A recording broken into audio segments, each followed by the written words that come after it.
Keanu Reeves' career stretches right back into the 1980s, and, well, let's just say he's had his fair share of ups and downs. From killer action flicks and heartwarming dramas to tacky thrillers and cheap sci-fi, these are the best and worst Keanu Reeves movies. Everyone knows that a dog is a man's best friend, so when a group of Russian gangsters break into John Wick's home, kill his puppy, and drive off in his car, he does what any notorious assassin would do. He makes it his mission to hunt these men down and destroy them. But make no mistake, John Wick is more than just a montage of mindless fight scenes. The cinematography is striking, the pacing will keep you hooked, and the world building is genuinely intriguing. On top of that, Reeves' performance as a man haunted by grief and loss is absolutely top-notch. And it doesn't exactly hurt that he nails the action sequences either. So far, the original film has spawned 2 sequels, John Wick Chapter 2 and John Wick Chapter 3 Parabellum. Both movies have earned positive receptions from critics and audiences, and the story is even set to continue in May 2022 with another installment, John Wick Chapter 4. Yeah, I'm thinking I'm back! And for the record, every single film in the franchise so far really has been amazing, so if you want to see Reeves at his action star best, this is the place to start. In the iffy romantic crime thriller Siberia, Reeves stars as Lucas Hill, an American diamond merchant who lands himself in trouble after traveling to Russia to sell a rare variety of blue diamonds to the gangster Boris Volkov. It kinda seems like Lucas should have anticipated that this transaction wouldn't work out in his favor, and sure enough, when he arrives, he finds that his contact with the diamonds has disappeared. Now, Lucas is desperate to track him down before Boris comes looking for what he's owed. You'd be forgiven for assuming that a film involving a diamond heist and a forbidden romance would bring a little more excitement to the screen than Siberia does.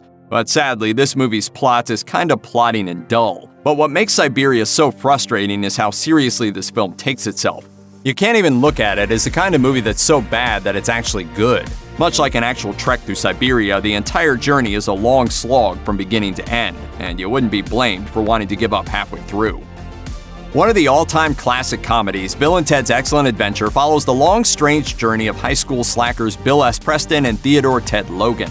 They're high school slackers struggling to pass their upcoming history test, and even worse, Ted's father is making plans to ship him off to military school if he can't earn a decent grade. Of course, doing that would alter the course of the future, as these two are destined to save all of humanity with their rock and roll music.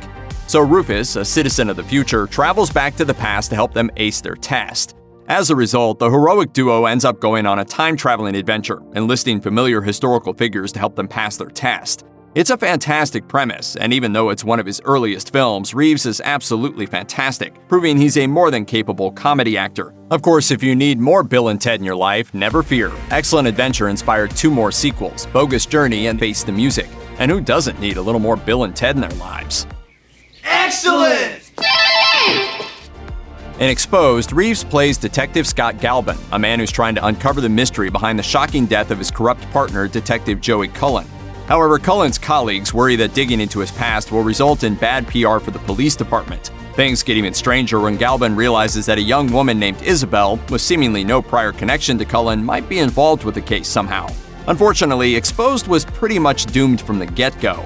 The film was originally titled Daughter of God, and the plot was supposed to focus predominantly on Isabel and her family, but the studio behind the movie decided that centering the storyline around Reeves' character would result in higher returns at the box office. The film went through a number of substantial changes in post-production, resulting in a very different movie than the one the director had initially planned. It's clear that this was a misstep in the end, and it's a real shame that the original narrative never saw the light of day.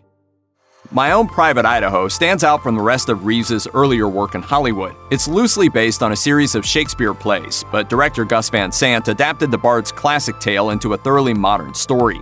Even now, it's regarded as a classic example of new queer cinema, and while the subject matter wouldn't be viewed as particularly taboo today, it definitely pushed boundaries back in the early 1990s. The film is also notable for its creative, avant-garde visual style. As for the plot, Reeves and his real-life friend River Phoenix co-star as the wandering protagonist Scott and Mike. These two friends work as street hustlers in Portland, but when Mike decides that he desperately needs to find his mother, they set off on a journey that takes them all the way to Italy.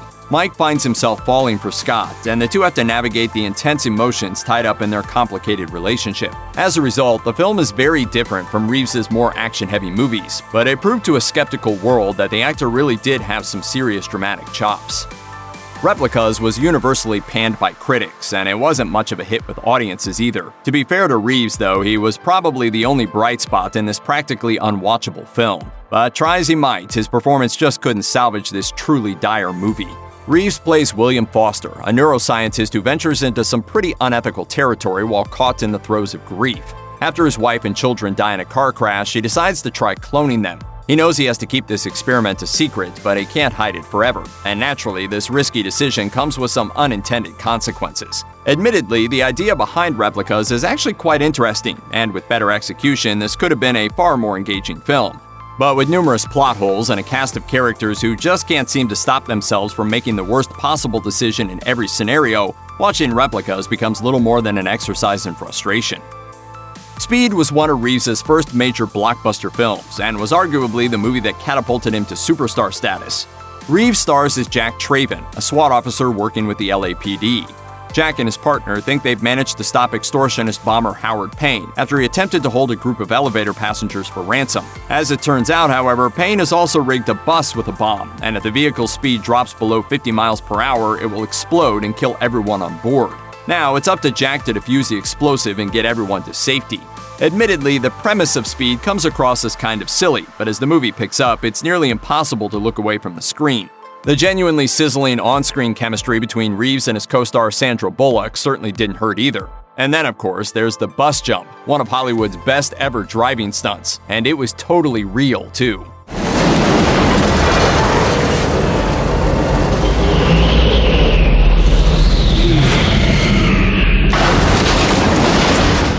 All in all, this is Reeves at his 90s best. Just don't mention the sequel. Based on a William Gibson story of the same name, Johnny Mnemonic sees Reeves star as its titular character. The plot is clever enough. Johnny has a cybernetic brain implant that can store all kinds of information, and in a dystopian society ruled by megacorporations where everyone is forced to be connected to the internet, his abilities come in very handy indeed. In Johnny's world, transmitting sensitive data can be dangerous, so as a mnemonic courier, it's up to him to carry certain information to different parties. However, doing so means risking losing his childhood memories, and he wants to remove his implant to get them back. Unfortunately for Johnny, however, his work isn't quite done yet. Johnny Mnemonic didn't exactly get a glowing response from the critics. In fact, Reeves actually earned himself a Razzie nomination for Worst Actor, so it's safe to say that this role was a new low point in his career. Although it was marketed as an exciting cyberpunk thriller, the plot falls totally flat, and worse still, it has aged very badly indeed, even for a 90s film. Sadly, there's just nothing all that memorable about the futuristic world of Johnny Mnemonic. The Matrix was more than just a film, it was a cultural phenomenon. The movie won 4 Academy Awards and left a lasting impact on an entire generation of filmmakers. And while Reeves was already a well-known actor when The Matrix was released, this film brought his career to a whole new level. In this masterpiece from the Wachowski sisters, Reeves stars as Neo, a hacker who's unknowingly living in a dystopia where humanity has been trapped in a simulated reality called the Matrix. This simulation was designed by machines so they could control human beings by keeping them in pods, all while harvesting their bodies for energy. When Neo discovers the truth about his world, he's given a choice. He can take the blue pill and return to his old life, or he can take the red pill and finally accept reality. And even though he knows he can never truly go back, Neo nonetheless steps up to lead the rebellion against the machines. The resulting movie is full to the brim with philosophical musings, incredible martial arts fights, and some of the most recognizable and iconic quotes in cinematic history. I know Kung Fu. Show me. The Matrix also gave audiences a truly classic villain in Agent Smith, gifted film fans with one of the coolest opening scenes ever, plus one of cinema's craziest gunfights. The movie revolutionized Hollywood with its innovative camera work and brought newfound fame and respect to Reeves himself, who delivered a fascinating Zen-like performance. Honestly, The Matrix isn't just one of Keanu Reeves' greatest films, it's one of the greatest science fiction films of all time. Generation however, might just be the worst dud of Reeves' entire career. Even the title is underwhelming, and things don't exactly improve from there. This mumblecore indie flick was so unwatchable that it actually managed to score a whopping 0% on Rotten Tomatoes.